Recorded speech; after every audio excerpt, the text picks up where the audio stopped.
අපි හැමෝගෙම ජීවිතවලට මුදල් අඩුපාඩුකම් සිද්ධ වෙනවා. වෙලාවකට වියදමටවත් අතේ කීයක්වත් නැති වෙන වෙලාවල් තියෙනවා. මම දැක්කා গুপ্ত රහස් ක්‍රමයට අනුව කරන කෙම් ක්‍රමයක්. ඔයාලත් මේක අත්හදා බලන්න.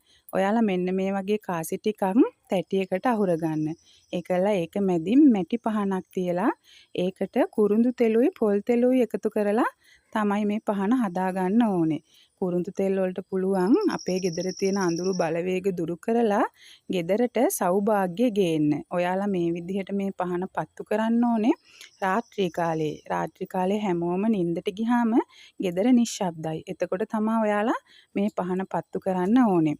ඔයාලා මේ පහන සඳුදාවල් දවස් 3ක් එක දිගට පත්තු කරන්න. හැමෝම නිින්දට ගියාම ගෙදර නිශ්ශබ්ද වුණාම ඔයාලගේ හිතේ තියෙන ගැටලු ප්‍රාර්ථනා ඔක්කොම සිහිපත් කරලා ඔයාලා මේ පහන පත්තු කරලා බලන්න. මමත් මේක දැකපු ක්‍රමයක්. ඒ වුණාට මේක ගොඩක් හොඳ ඇති කියලා හිතලා මම දැන් දවස් 2ක් පත්තු කරා. ඔයාලත් මේක ඒ විදිහටම පත්තු කරලා බලන්න.